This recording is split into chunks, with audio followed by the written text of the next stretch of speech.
Hello दोस्तों, आपके अपने मैजिक मूवमेंट चैनल में आपका स्वागत है। दोस्तों, आज हम एनबीएफसी कंपनी की लीडर कंपनी को डिटेल में डिस्कस करेंगे। कंपनी का नाम है बजाज फाइनेंस। दोस्तों, हम इसका बिजनेस, क्वार्टरली और एनुअल रिजल्ट्स और इसका जो शेयर होल्डिंग पैटर्न है, टेक्निकल चार्ट में सपोर्ट और रेजिस्टेंस है और आगे नेक्स्ट टारगेट क्या है वो भी डिस्कस करेंगे और साथ में डिस्कस करेंगे इसे किस लेवल पे बाइंग और सेलिंग करनी चाहिए। चलो आइए दोस्तों करते हैं कंपनी की कंप्लीट स्टडी। दोस्तों, बजाज फाइनेंस कंपनी की जर्नी 1987 में एक व्हीकल फाइनेंसिंग कंपनी के रूप में स्टार्ट हुई और अब ये इंडिया की एनबीएफसी कंपनी में से नंबर 1 लार्जेस्ट एनबीएफसी कंपनी बन चुकी है। ये रिटेल, एसएमई, कमर्शियल कस्टमर को फाइनेंशियल सर्विस प्रोवाइड करती है और ये इंडिया की एनबीएफसी कंपनी में से सबसे ज़्यादा डाइवर्सिफाइड कंपनी है और अब ये साथ में कम एनपीएज वाली एनबीएफसी कंपनी भी है। Market cap 4 lakh CR, stock P 31, ROCE 11.8%, ROE 23.5%। Chart discussion. जो ये डार्क ब्लू कलर की लाइंस है ये स्टॉक प्राइस की लाइन है और जो ये स्काई ब्लू कलर की लाइंस है ये वॉल्यूम्स लाइन है। कंपनी को चार्ट पर डिस्कस कर लेते हैं कैसा परफॉर्म किया। कंपनी ने एक ये लंबी तेजी दी, ऑल टाइम हाई बनाया 5000 का। यहाँ से प्रॉफिट बुकिंग आई, अच्छा करेक्शन आया यहाँ तक, लेकिन करेक्शन आने पर देखो 5000 से 2000 पर आ चुका है और ये बाइंग वॉल्यूम देखो कितना हाई है। अच्छी इस कंपनी में जब भी करेक्शन आता है तो जो अच्छे इन्वेस्टर होते हैं, समझदार इन्वेस्टर होते हैं, वो यहाँ पर फियर में बाय करते हैं और जिसने भी यहाँ पे बाय किया उसने इस लंबी तेजी का फ़ायदा उठाया, ऑल टाइम हाई बनाया 8000। ये इसका रेजिस्टेंस है और अभी क्या है, इस रेजिस्टेंस से ये थोड़ा नीचे आया, इसमें करेक्शन हुआ 5500 का। ये है इसका सपोर्ट। अभी क्या है, ये इस सपोर्ट और रेजिस्टेंस के बीच में कंसोलिडेट कर रहा है।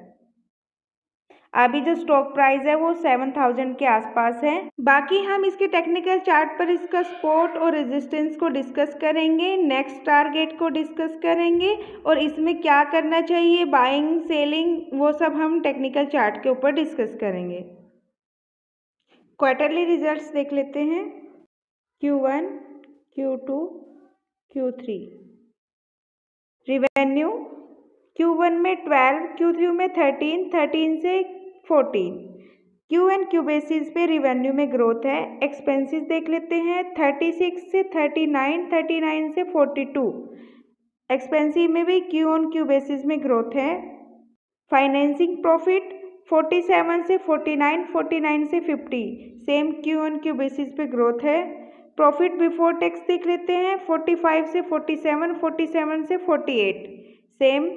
प्रॉफिट में देख लेते हैं, नेट प्रॉफिट 34, 37 से 35, 51, 35, 51 से 36, 39। प्रॉफिट में भी Q ऑन Q बेसिस पर ग्रोथ है। लास्ट 3 ईयर के एनुअल रिजल्ट देख लेते हैं, 2021, 22, 23। रिवेन्यू 21 में 26 से 31, 31 से 41। वाई एंड वाई बेसिस पे भी रिवेन्यू में ग्रोथ है। एक्सपेंसिव 10 से 11, 11 से 12, सेम एक्सपेंसिव में भी। फाइनेंसिंग प्रॉफिट देख लेते हैं, 6314 से 9000, 9000 से 16000। फाइनेंसिंग प्रॉफिट में तो बहुत ज़्यादा ग्रोथ है। प्रॉफिट बिफोर टैक्स देख लेते हैं, 5000 से 9000, 9000 से 15000 और नेट प्रॉफिट देख लेते हैं, 4000 से 7000, 7000 से 11000।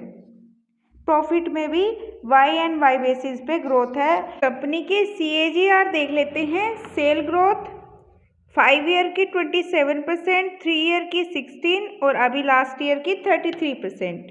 प्रॉफिट में ग्रोथ देख लेते हैं, 5 ईयर का 36, 3 ईयर का 30 और अभी लास्ट का 28। स्टॉक प्राइस का CAGR देख लेते हैं, 10 ईयर्स का 44%, 5 ईयर का 18%, 3 ईयर का 9% ओनली और 1 ईयर का 21%। ROE देख लेते हैं, 5 ईयर की 19, 3 की भी 19 और लास्ट ईयर की 23।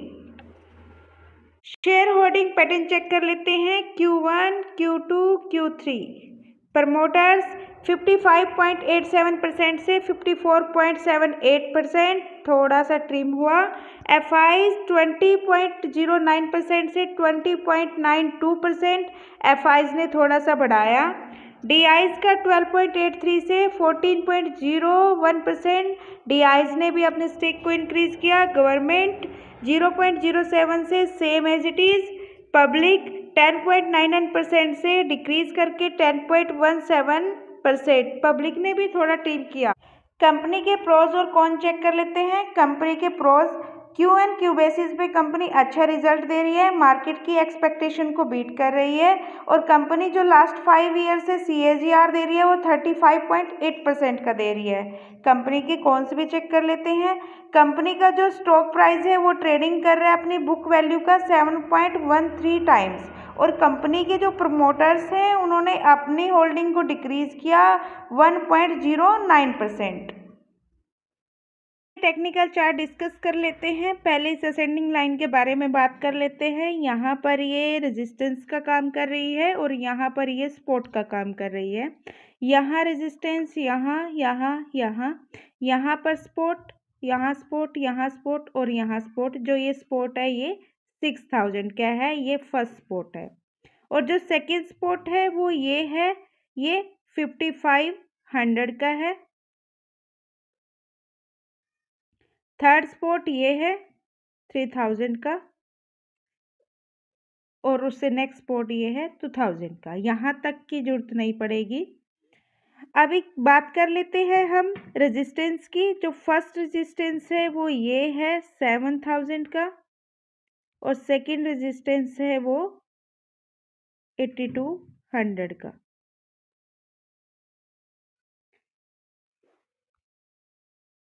जैसे हमने पीछे चार्ट में डिस्कस किया कि कैसे कंपनी में तेजी आई, चार्ट में फिर यहाँ पे एक टाइम करेक्शन आया ये वाला और यहाँ से फिर एक तेजी आई और ऑल टाइम हाई टच किया और अभी क्या है, कंसोलिडेट जोन में है हमारा स्टॉक और अभी जो ट्रेड कर रहा है वो 6903.85 पे ट्रेड कर रहा है। तो दोस्तों देख लेते हैं इसमें क्या करना चाहिए। बाइंग करनी चाहिए, सेल करना चाहिए, वेट एंड वॉच करना चाहिए। अगर दोस्तों किसी के पास इसका स्टेक है तो वो अभी वेट एंड वॉच करेगा, कोई सेल करना चाहता है वो भी वेट एंड वॉच करेगा क्योंकि जो स्टॉक है वो अपने रेजिस्टेंस के बिल्कुल पास है।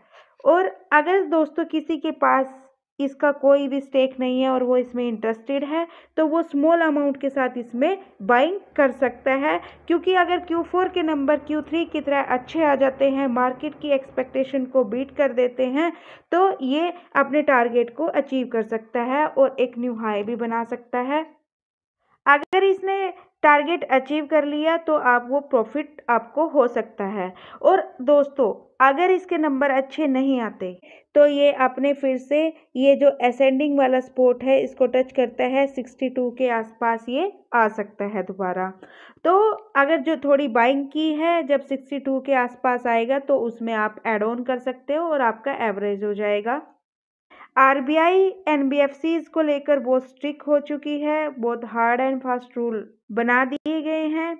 तो मुझे ऐसा लगता है ये 7000 या 7200 और 6200 या 6000 के बीच में कंसोलिडेट कर सकता है अभी कुछ टाइम के लिए।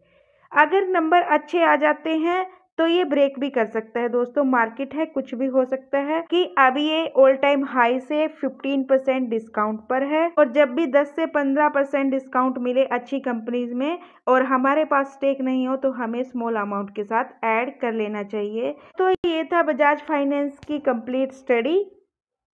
हमने बिजनेस डिस्कस किया, कंपनी का एनुअल और क्वार्टरली रिजल्ट डिस्कस किए, टेक्निकल एनालिसिस डिस्कस किया, चार्ट स्टडी की, शेयर होल्डिंग पैटर्न चेक किया, फाइनल कंक्लूजन। अगर कोई NBFC इस कंपनी में इन्वेस्ट करना चाहता है और बजाज फाइनेंस कंपनी में इंटरेस्टेड है तो 6500 के आसपास बाइंग कर सकता है और इसके चार्ट को आप पुराना पैटर्न देखते हुए इसका टारगेट 8200 हो सकता है। ये कोई कॉल नहीं है, ये जस्ट मेरे पॉइंट ऑफ व्यू और टेक्निकल स्टडी को देखते हुए है।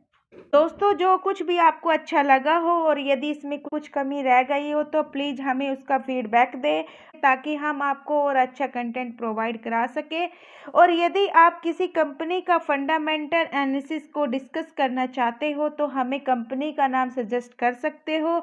हमें आपके फीडबैक और सजेशन का इंतज़ार रहेगा। और दोस्तों अब तक हमारे साथ बने रहने के लिए बहुत बहुत धन्यवाद। दोस्तों मिलते हैं नेक्स्ट वीडियो में नेक्स्ट कंपनी की कंप्लीट स्टडी के साथ। तब तक के लिए बाय बाय दोस्तों।